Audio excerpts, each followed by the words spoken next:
Hey channel, welcome to my guys. So, since it's June 1 and it's the Pride month, um, I was thinking about the history of where our Pride month has originated. And the bottom line of all Pride events all over the world is the Stonewall Riots, which started on the 28th of June 1969. And this was the single most important event towards gay liberation. And what essentially happened was that there were violent riots and protests against the NYPD, which did raids on the Stonewall Inn. Now, there were very few places in America and in particular in New York which welcomed the LGBTQ community, and bars were one of them. So the Stonewall Inn was a bar that was very famous for welcoming the gay community, and it is in the Greenwich Village in Manhattan, New York, and it's basically a very famous place among the gay community, but in particular the marginalized people in this community, which were the butch lesbians, feminine men, drag queens, male prostitutes, transgenders, and all such people who were not even given up space to express themselves even in their own community. However, the catch here is that this bar, this Stonewall Inn, was not owned by a gay man or any member of this community.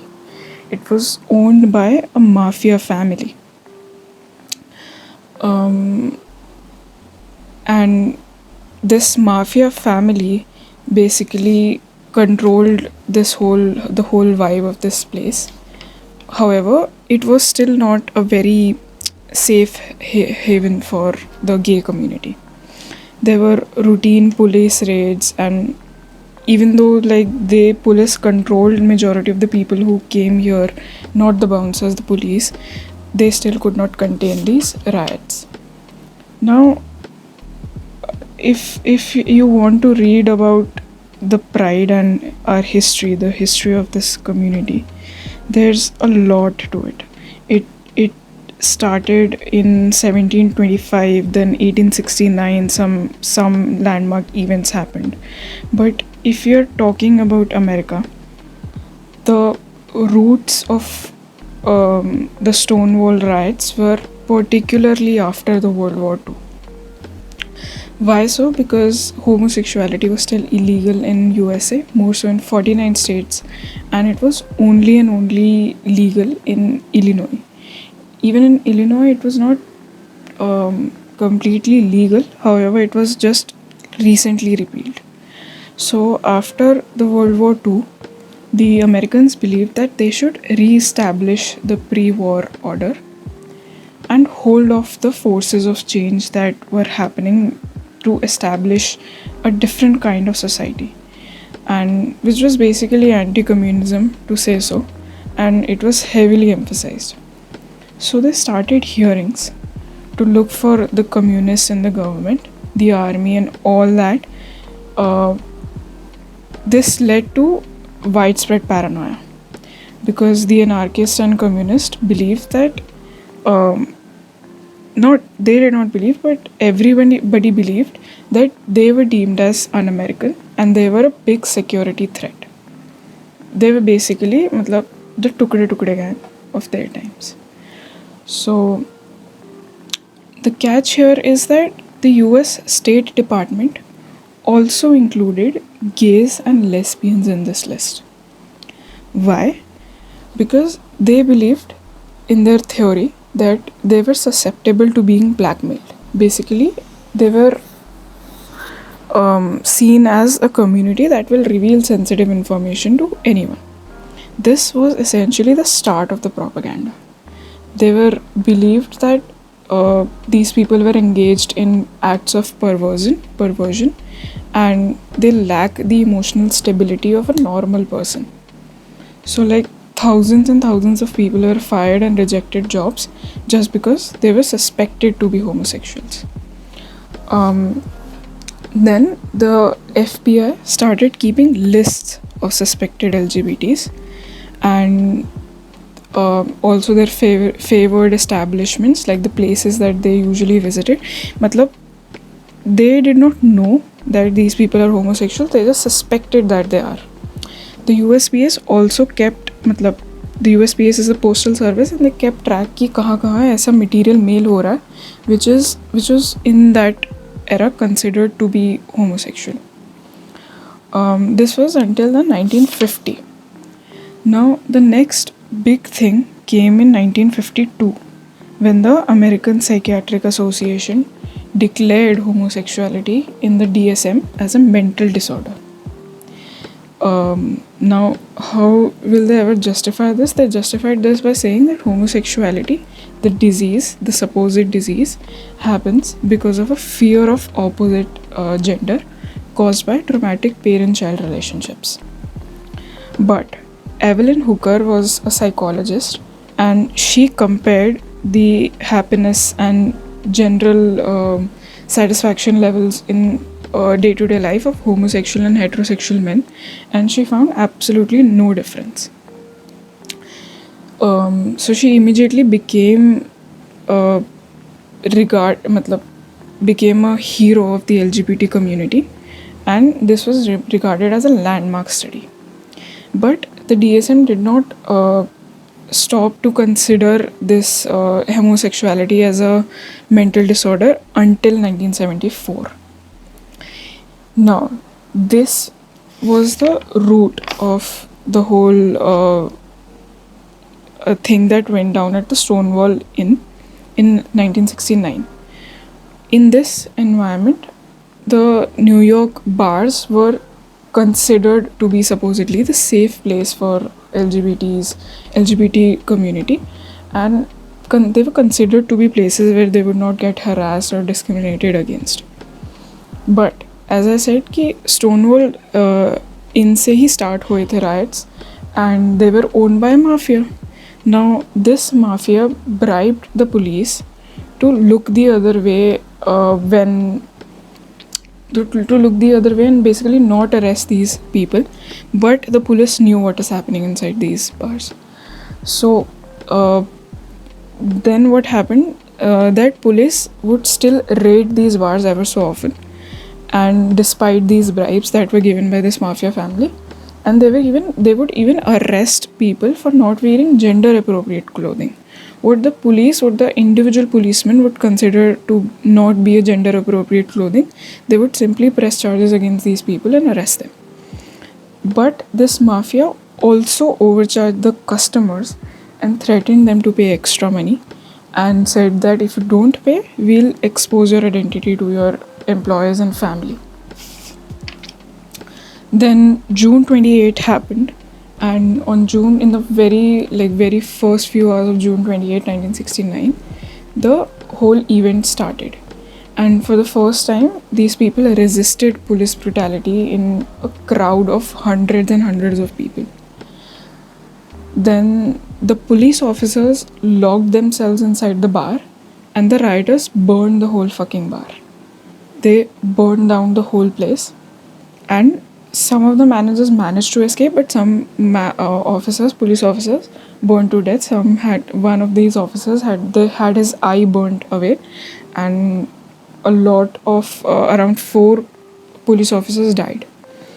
Then this continued till July 1, 1969, and continuously from a crowd of hundreds, it grew to a crowd of thousands. And the most shocking thing is that there is absolutely no visual evidence that these riots ever happened.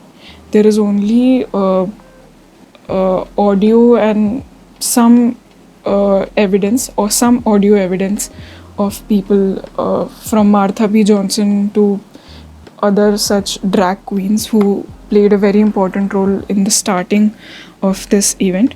And there is only that evidence. There is absolutely no pictures, no videos of this event, of the fact that this event ever even happened. But this led to the formation of the Gay Liberation Front. This was the first ever group that publicly advocated for homophiles. What were homophiles? Is just an outdated term for homosexuals, and these people were then from around 1700s to the 1900s, 1950s even. They were called the homophiles, not homosexuals. Then in the subsequent years, they also rejected many subcultures like the butch and femme lesbians. They rejected this culture and they gave the justification that butch lesbians, especially, that they considered it a very archaic imitation of the masculine behavior that was displayed by both gay men and straight men. These women also refused to work with gay men because they found the same patriarchal behavior in gay men that they found in other straight men. They considered all role playing to be sick, mentally sick, that no kind of role playing is ever good. Then, on the first year anniversary of the Stonewall Riots, the event, on June 28, 1970, the first ever gay parade ever happened in the world, in the Christopher Street, which is the street on which Stonewall Inn is. Then, in the subsequent years, and there were three main places where these gay prides would happen every single year, which spread to whole of America, which then spread to whole of Europe, and which is now even is slowly spreading to all South Asian countries as well. So this was San Francisco, Los Angeles, and New York. This is the reason why June is celebrated as the Pride Month, and Pride parades happen towards the end of the June, particularly every single year. Now there is a very skewed and a very biased image of these riots, and it is portrayed as very propaganda-like because they weren't meant to be the typical riots. They weren't the typical riots. They were only about 100-200 people, which grew over a couple of days into thousands of people, but still they were very peaceful. They more so describe themselves as a rebellion, not against the government to overthrow the government, but a rebellion from the rebellion to free themselves from the cage that they found themselves trapped in. So yeah, they weren't the typical riots, and because these people were peacefully marching, they were not attacking the police, so they were not there is a lot of debate around the fact that Molotov cocktails were thrown. However, no such thing is said to happen by the actual participants of the Stonewall event. These were just peaceful people who were marching in the morning of June 28 until the police became brutal and attacked them. This, to me, is much like what happened with JNU, Jamia, BHU, and even with the George Floyd protests that are going on. These people are in themselves very peaceful. It's the police provocation that leads them to do what essentially happens in the end. Then B, the Stonewall Inn wasn't a safe haven for the LGBT community. Like I said, it was, as is said by them, it was very filthy and not as well maintained as the other bars for straight people were. And it was, of course, run by a mafia, so it wasn't safe at all. There were abductions, rapes, and the saddest of the saddest things happened with these people, but they were still almost forced to portray its image as a safe haven for them. Then in 1999, 2000, almost after 30 something years, the Stonewall Inn and its surrounding area was designated to be a national historic landmark. And then in 2015, it was officially declared as a landmark for New York City. And why this is such an important thing, because this is the first ever landmark to be known for its LGBT significance only, not for what the violence that happened, not anything, but just the LGBT significance that it holds. And the most insane thing of all is that in 2016, President Obama established this whole area, the 7 acres of area around the Stonewall Inn in Greenwich Village in Manhattan, New York, as the national monument, the Stonewall National Monument. This entire establishment became a monument, which is insane because, again, the only monument ever to be known for its only for its LGBT significance. In 2019, which is last year, this event completed 50 years, and the commissioner of the NYPD also publicly apologized on behalf of NYPD that the whole event, the police brutality that happened against the people of the LGBTQ community, and they publicly apologized for all the violence that for which they considered themselves to be responsible finally, which to me again is pretty useless because it's almost like the Congress apologizing for 1984 riots in 2005, and now even in 2020 pretending like absolutely nothing happened in 1984. But regardless, they apologized, and this event has become the single most important event towards gay liberation, not gay rights. The movement for gay rights started way back in 1725 in Europe, when a lot of organizations and groups were formed to advocate for gay rights. And in this Stonewall event was a landmark event for gay liberation. Why gay liberation? Just so that they could openly come out to their family, to their employers, and not lose their jobs, not lose the support of their family. This is the significance of this whole event, and this holds a very big significance in terms of what happened with George Floyd. A lot of these protests, the signs that you will see, hold significance in terms of the Stonewall riots as well. And this event is, like I said, the single-handedly is responsible for everything that our community is today, and for all rights that we have today. Even sitting in India, a lot of inspiration is drawn from these events. And this whole event, this whole